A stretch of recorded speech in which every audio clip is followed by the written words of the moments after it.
신약성경 누가복음 5장 27절에서 28절 말씀입니다. 신약성경 97면에 있습니다. 누가복음 5장 27절에서 28절 말씀을 우리 함께 읽도록 하겠습니다. 함께 읽겠습니다. 그 후에 예수께서 나가서 레위라는 세리가 세간에 앉아 있는 것을 보시고 나를 따르라 하시니 그가 모든 것을 버리고 일어나 따르리라. 아멘. 할렐루야. 아멘. 정채봉 씨가 쓴 에세이집에 만남이라는 글이 있습니다. 그 글에는 작가가 여러 가지 만남에 대해서 이야기를 써놓았습니다. 가장 잘못된 만남은 생선 같은 만남이다. 만나면 만날수록 그 사람의 모습 속에서 좋지 않는 냄새, 비린내가 나는 인생, 그런 만남이 바로 생선 같은 만남이다 라고 얘기합니다.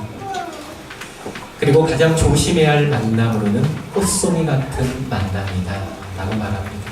피어있을 때에는 환호하고 달려들고 열광하지만 그 꽃이 시름과 동시에 순식간에 사라져버리고 그 사람을 버리는 만남, 이것이 바로 꽃송이 같은 만남이다 라고 얘기합니다. 그리고 작가는 마지막으로 가장 아름다운 만남을 손수건 같은 만남이다 라고 얘기합니다. 힘이 들 때는 땀을 닦아주고 슬플 때는 눈물을 닦아주기 때문이다. 내가 어렵고 힘들 때 나를 떠나가는 것이 아니라 나에게 찾아와서 나의 눈물을 닦아주는 그런 만남, 손수건 같은 만남. 이러한 만남이 있기를 주님의 이름으로 축복합니다. 아멘. 우리의 삶은 다양한 만남으로 이루어져 있습니다. 그 만남을 통하여서 가치관이 형성이 되고 내 삶의 정체성이 형성이 되어집니다. 여러분, 우리의 만남 중에 가장 귀한 만남은 그렇다면 어떤 만남일까요? 그렇죠. 하나님과의 만남이죠. 예수님과의 만남입니다. 오늘 본문에는 예수님이 한 사람을 찾아오셨습니다. 그 사람의 이름은 바로 레이였습니다. 레이의 또 다른 이름은 마태복음을 기록한 마태입니다. 오늘 예수님께서 세간에 앉아있는 레이를 찾아오셔서 딱 한마디 하셨습니다. 따라할까요? 나를 따르라. 나를 따르라. 한마디에 세간에 앉아있던 레이는 모든 것을 버리고 예수님을 따르게 됩니다. 저는 한 주간 이 말씀을 묵상하면서 계속 질문하게 되었습니다. 어떻게 나를 따르라는 이 한마디에 모든 것을 버리고 예수님을 따를 수 있었을까? 나를 따르라는 이 한마디에 자기의 모든 것들을 내려놓고 그 자리를 박차고 일어나서 예수님을 따랐던 레이의 모습을 우리는 성경 본문에서 보게 됩니다. 과연 무엇이 레이로 하여금 이런 행동을 하게 했는가? 본문을 계속 읽다가 짧은 본문 속에서 한 단어가 눈에 들어오기 시작했습니다. 바로 세리라고 하는 단어였습니다. 레이는 당시 잘 나가는 세리였습니다. 당시 이스라엘은 로마의 지배 아래 있었고 그 로마에 일정한 세금을 내야 했습니다. 그 세금을 걷어들인 사람이 바로 세리였습니다. 그런데 세리는 로마에 내야 하는 세금보다 더 많은 돈을 자기 동족으로부터 걷어들여 착복한 사람이 바로 세리였습니다. 기록에 의하면 당시 로마의 지배 아래 있던 이스라엘 백성 중 70%는 하루에 한 끼를 겨우 먹었다고 합니다. 그만큼 로마의 지배 아래서 힘든 하루하루의 삶을 살아가고 있던 그 이스라엘 백성의 호주머니에서 더 많은 것들을 착복하여 자기의 호주머니에 넣었던 자가 바로 세리였습니다. 세리는 짐승만도 못한 사람으로 낙인 찍혀 살아왔습니다. 그래서 당시 세리는 법정의 증인으로도 설 수 없었습니다. 세상에 사회의 암적인 존재로서 이 사람의 증인은 인정할 수 없다라는 것. 또한 세리와 밥만 먹어도 큰 죄를 지은 것으로 여겼습니다. 그리고 다른 사람을 속이면 죄가 되지만 세리를 속이면 죄가 되지 않는다라는 것이 그 사회에 통용되었습니다. 세리가 되는 순간 회당에서 출교되었고 가족들에게도 미움을 받았습니다. 유대인들은 세리에게 자신의 딸을 주지 않았습니다. 세리는 자타가 공인한 죄인이었습니다. 그래서 당시에 세리만 골라서 테러를 하는 애국 투사들이 생겨났습니다. 그래서 세리는 신변을 보호하기 위해 폭력배와 자연스럽게 관계를 맺게 됩니다. 또한 그 누구도 딸을 주지 않았기에 자연스럽게 몸을 파는 창녀와 지낼 수밖에 없었습니다. 낮에는 백성들의 피 같은 돈을 착복하고 밤에는 외로움을 달래기 위해 창녀와 함께했던 죄인의 대명사가 바로 세리였던 것입니다. 그 불효 안에 있었던 레이도 별반 다르지 않는 삶을 살았을 것입니다. 그런데 어느 날 그 레이 앞에 예수님이 찾아오신 것입니다. 그렇다면 자신 앞에 서 있는 예수님을 통해 레이는 무엇을 경험했기에 모든 것을 버리고 예수님을 따르게 된 걸까요? 과연 그 예수님 앞에서 무엇을 느꼈고 무엇을 경험했기에 자기가 소유한 일생 동안 욕먹고 지켰던 그 자리를 박차고 일어나서 주님을 따랐던 것일까요? 여러분 기억하십시오. 레이는 예수님 앞에서 가장 먼저 경험했던 것이 무엇이냐? 용서를 경험했던 것. 일상이 사람들에게 손가락질 당하고 욕먹는 삶이라 오늘도 한 청년이 내 앞에서 욕하고 침뱉고 가겠거니 생각하며 예수님을 쳐다봤을 것입니다.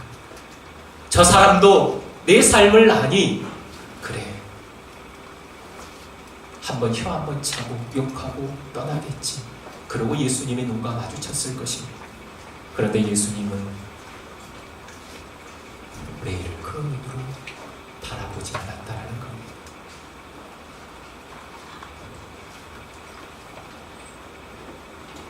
예수님과 레이의 눈이 마주쳤을 때 레이는 예수님의 눈 속에서 무엇을 읽었을까요?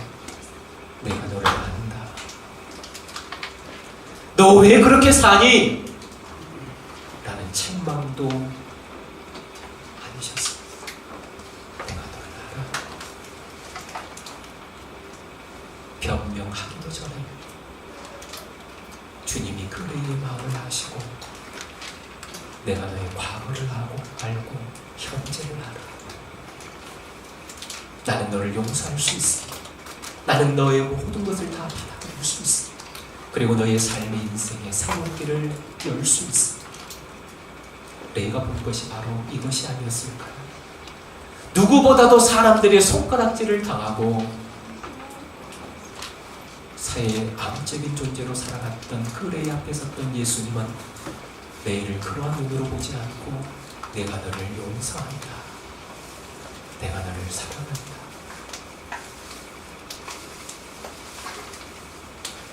예수님의 눈빛 속에서 레이는 사랑과 용서를 보았을 것입니다. 그리고 예수님 앞에서 자기 자신이 얼마나 죄인인가를 레이는 보았어요. 레이라는 이름의 뜻이 무엇입니까? 하나님과 연합하다라는 의미를 가지고 있습니다. 하나님과 연합하다라는 자신의 이름과는 너무나도 동떨어지게 돈과 세상 그리고 죄와 연합되어 있는 자신의 비참한 모습을 레이는 예수님을 통해서 보게 된 것입니다.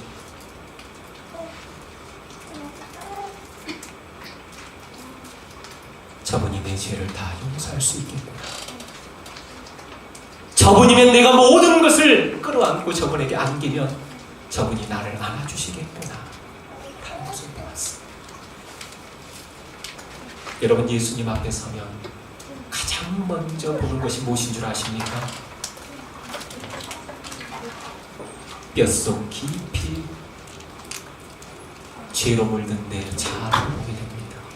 따라서 할까요? 나는 죄인이다. 나는 죄인이다. 나는 죄인이다.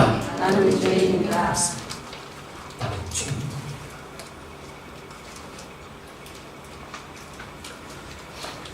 저는 중학교 2학년 때 예수님을 만나게 되었습니다. 여러분 제가 예수님을 만나기 전에도 착하게 살았을까요? 못되게 살았을까요? 제 얼굴을 보면 아시겠죠? 선하게 보이지 않습니까? 저는 나름 착한 인생을 살고 있다라고 어릴 때부터 자신만만했던 사람이에요. 아버지가 술을 드시러 밖에 나가면 아버지가 들어오시기 전까지 밤이 10시가 됐든 11시가 됐든 집 골목 끝자락에서 아버지가 오시기만을 기다렸던 초등학생이었습니다.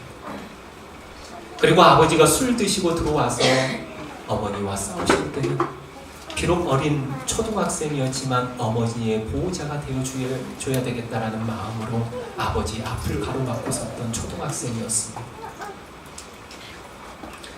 결혼한 지 얼마 되지 않아 남편을 떠나보내야 했던 할머니, 수십 년 동안을 외롭게 사셨던 그 할머니 곁에서 제가 고등학교 졸업할 때까지 할머니 방에서 함께 잠을 청했던 사람이 바로 저입니다. 나름 열심히 공부했습니다. 부모님의 기쁨을 주기 위하여서. 그래서 항상 반에서 1등, 2등을 놓치지 않았습니다. 비록 학생 수가 5명 뿐이었지만 이 정도면 괜찮은 사람이야 항상 생각하며 살아왔던 사람이었습니다. 그런데 어느 날 저에게 예수님이 찾아오셨습니다. 찾아오셨을 때 주님 앞에 이렇게 얘기했어요. 왜 나에게 이러한 끔찍한 고통을 주십니까? 아니 나를 사랑한다면서요. 내 인생 주님 아시잖아요. 왜 내게 이런 고난을 주십니까? 라고 항변했던 사람이었습니다. 그런데 예수님을 처음 만났을 때 그분 앞에서 고백한 것이 참 아이러니하게도 나는 죄인입니다 라는 고백이었습니다. 예수님의 십자가는 나의 죄 때문입니다 라고 고백과 함께 밤새도록 눈물을 쏟았던 그 시간들이 있었습니다. 여러분, 예수님이 내 앞에 찾아왔을 때 모든 것들을 다 내려놓고 예수님을 따랐던 이유는 예수님 앞에서 자기 자신의 뭘 보았기 때문입니까? 죄를 보았기 때문에. 그리고 이 죄를 해결할 수 있는 분이 누구라는 겁니까? 예수님이라는 겁니다. 여러분, 십자가는 어떤 사람에게 필요합니까? 예수님이 누구에게 필요합니까? 의인에게는 필요 없습니다. 내가 이 정도 사는데, 내가 이 정도 착한데, 이런 사람에게는 예수님이 십자가가 필요 없습니다. 왜 예수님이 레이를 찾아오셨을까요? 돈과 명예와 권력을 얻었음에도 불구하고 그 마음 한켠에 허전한 레이의 마음을 보셨어요. 갈등을 보셨습니다. 이 자리를 박차고 이제 새로운 삶을 갈망하는 레이의 마음을 보시고 예수님이 찾아오시는 거예요. 그런데 예수님 앞에 섰던 레이가 가장 먼저 본 것은 자기 자신의 죄된 모습을 보는 거예요. 기억하십시오.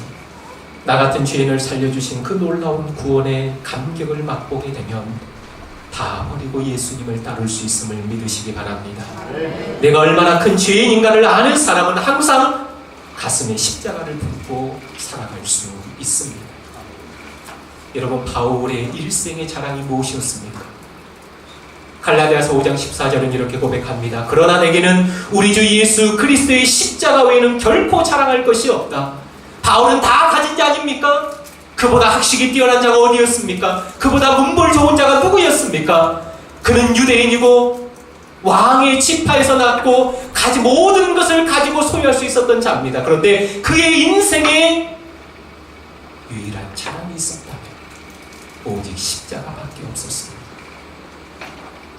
그런데 이 바울의 고백을 저는 디모데전서 1장 15절을 보면서 이해할 수가 있었습니다. 디모데전서 1장 15절은 이렇게 말씀합니다. 미쁘다 모든 사람이 받을 만한 이 말이요 그리스도 예수께서 죄인을 구원하시려고 세상에 임하셨다 하였도다. 죄인 중에 내가 괴순이라.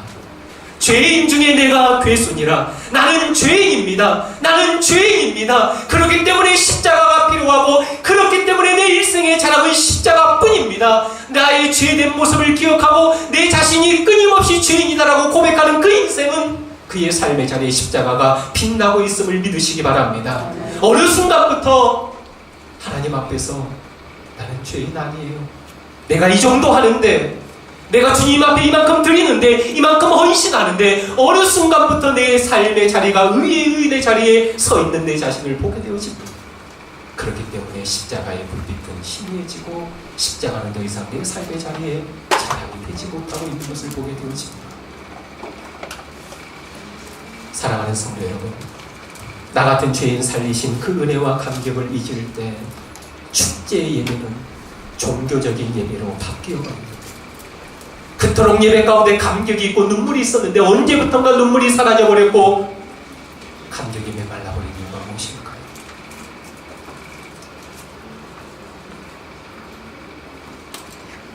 기도는 왜 이렇게 길어? 찬양 선곡이 뭐야 이게? 저 사람 왜 맨날 찌질하게 저렇게 물어?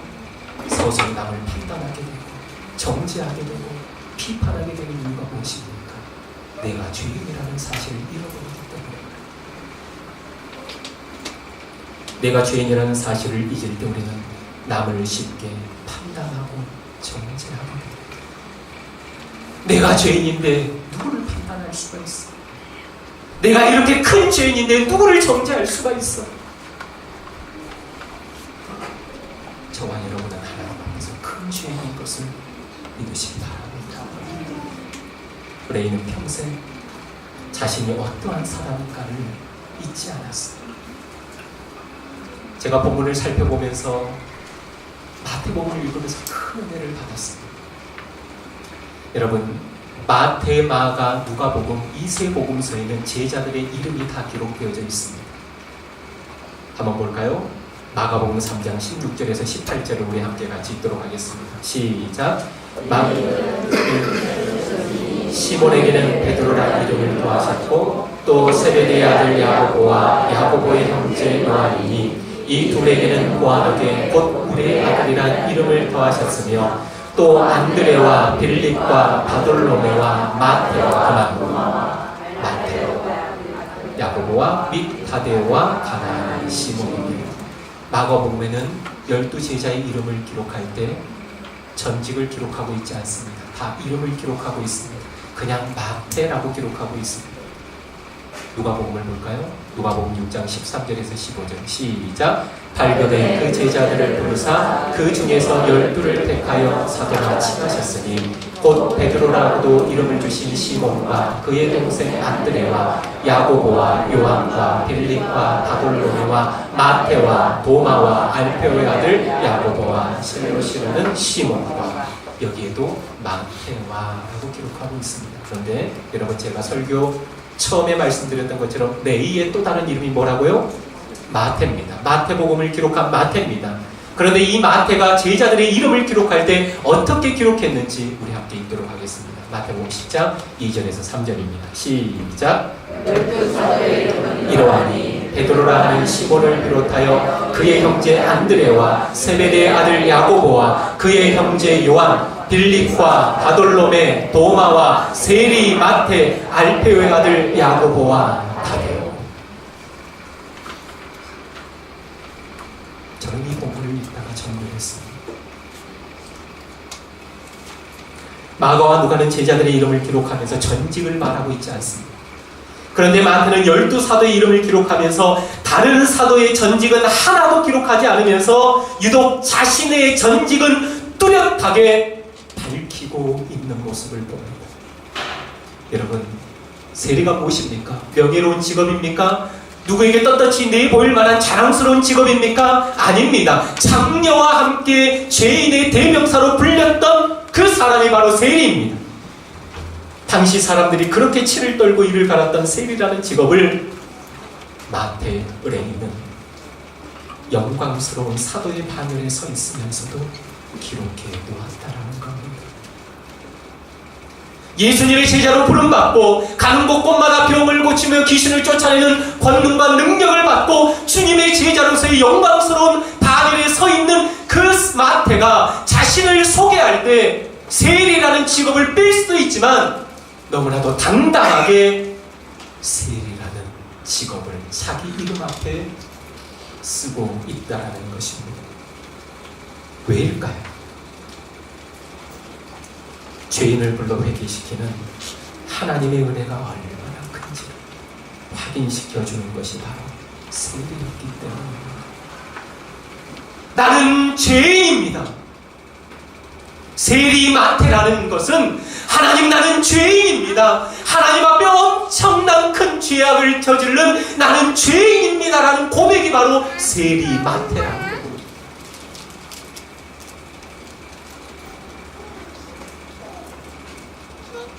사랑하는 성도 여러분, 오늘 이 시간에도 예수님의 제자 마태의 외침이 우리에게 들려옵니다. 나는 세리마테입니다. 나는 세리마테입니다. 나는 죄인입니다. 죄인이기에 십자가가 필요합니다. 죄인이기에 하나님의 은혜가 필요합니다. 예수님이 나를 따르라 말씀하지 않으셨어도 자연스럽게 예수님을 따라갈 수밖에 없는 철이 자석에 붙는 것처럼 죄인이 예수님을 따르는 것은 너무나 당연한 것입니다. 죄인에게 예수님이 필요하기 때문입니다. 사랑하는 성도 여러분, 이 시간 여러분은 자신을 누구라고 외치시렵니까?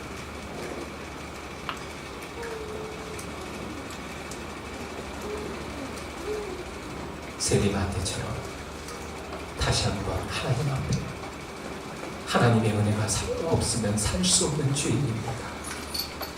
십자가의 은혜가 아니면 살아갈 수 없는 죄인입니다. 바울의 고백처럼 나는 죄인 중에 괴수입니다. 라는 고백으로 나아갈 때 십자가의 사랑이 여러분들을 덮을 줄 믿습니다. 예수님이 찾아오셨습니다. 내가 너를 안다. 내가 너의 죄를 용서한다. 나를 따르라. 주님의 음성이 들려줄 줄 믿습니다. 우리 함께 찬양하면서 기도하도록 하겠습니다. 다 표현 못해도 나 표현하리라.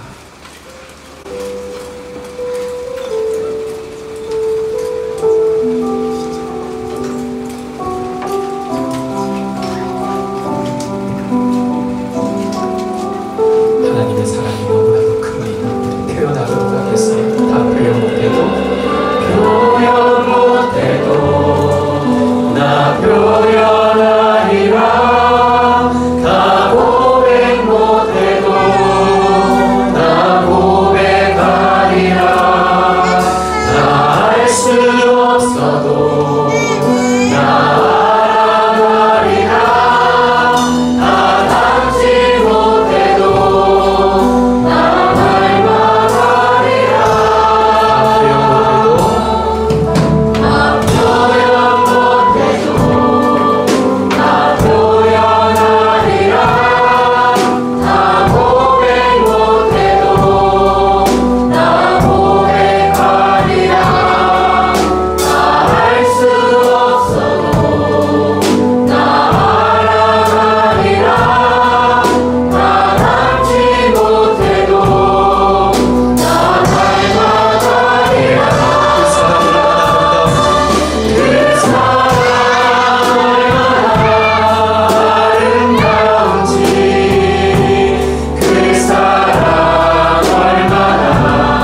일생을 살아가면서 영광스러운 제자의 반열에 있으면서도 자기 자신을 세리한테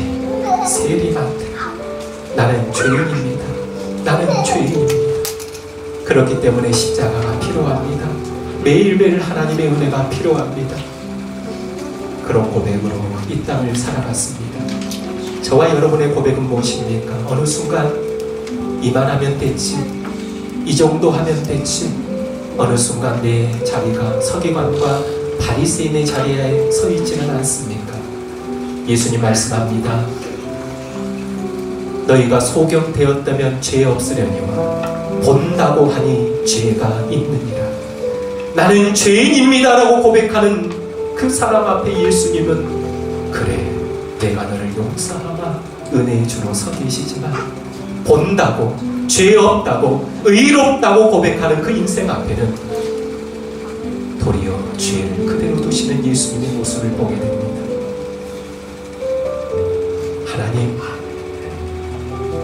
하나님, 나 같은 죄인 살려주신 하나님의 크고 놀라우신 사랑 다시 한번 감사합니다.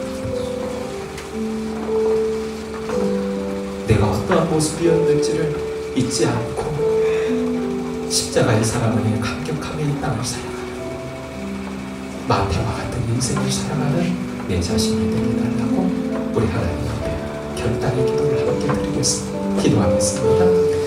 하나님 아버지 감사합니다. 세간에 앉아있는 매일을 찾아오셨습니다. 나를 따르라 말씀하신 주를 말씀합니다. 모든 것을 내려놓고 주님을 따랐던 레이의 모습을 보게 됩니다. 어떻게 예수님을 따를 수 있었을까요? 어떻게 모든 것을 내려놓고 주님을 따를 수 있었던 것일까요? 이유는 하나입니다. 죄인으로 살았던 그 모든 죄의 삶을 주님 앞에서 청산했기 때문입니다. 용서받았기 때문입니다. 세상 사람들에게 암적인 존재요 죄인으로 낙인 찍히며 죄인의 대명사로 살았던 그 세리한테, 그런데 어느 날 예수님이 그 앞에 섰을 때 예수님의 눈빛 속에는 정죄와 판단이 아닌 사랑을 보았습니다. 내 인생 받아주실 것만 같은 그 예수님을 바라보았고, 내 인생 새롭게 시작 펼치실 것을 예수님의 눈 속에서 바라보았고, 그 속에서 예수님 앞에 서보니 내 인생의 죄악된 모습을 보게 되었고, 그래서 그 모든 것들을 주님 앞에 용서받는 놀라운 시간들이 있었던 것입니다. 아버지 하나님, 나는 죄인이다라고 고백하는 인생에게 십자가가 필요합니다. 나는 큰 죄인입니다라는 고백 가운데 예수님은 은혜의 주님으로 찾아오십니다. 아버지 하나님, 언제부턴가 나는 이 정도면 괜찮아, 나는 괜찮은 사람이야라고 고백하지 않았습니까? 그렇기 때문에 남을 정죄하고 판단하며 쉽게 아버지 하나님이여 남을 손가락질을 하지 않았습니까? 나도 죄인인데 누구를 판단할 수 있습니까? 나도 죄인인데 누구를 정죄할 수 있습니까? 마태는 그것을 평생 잊지 않았습니다. 제자의 반열에 섰지만 내가 누구인가를 평생 잊지 않고 그 이름 앞에 세리라고 하는 단어를 아버지님이 기록했던 마태의 모습을 보게 되어집니다. 아버지 하나님, 사랑하는 주의 백성들, 내 자신이 어떠한 모습인지 아버지 하나님 날마다 기억하며 이 땅을 살아가며 십자가 붙들고 하나님의 은혜를 붙들고 살아가는 하나님의 백성들 되게 하여 주시옵소서. 내가 자랑할 것은 오직 십자가밖에 없다는 사도 바울의 고백이 어디에서부터 터져나옵니까? 나는 죄인 중에 예수다, 나는 죄인 중에 예수다라고 하는 이 고백이 십자가를 붙들게 했고 십자가를 자랑하게 했습니다. 이러한 삶이 오늘 꿈 있는 교회에 속해 있는 성도님들의 삶의 자리에도 그대로 이루어지게 하여 주시옵소서.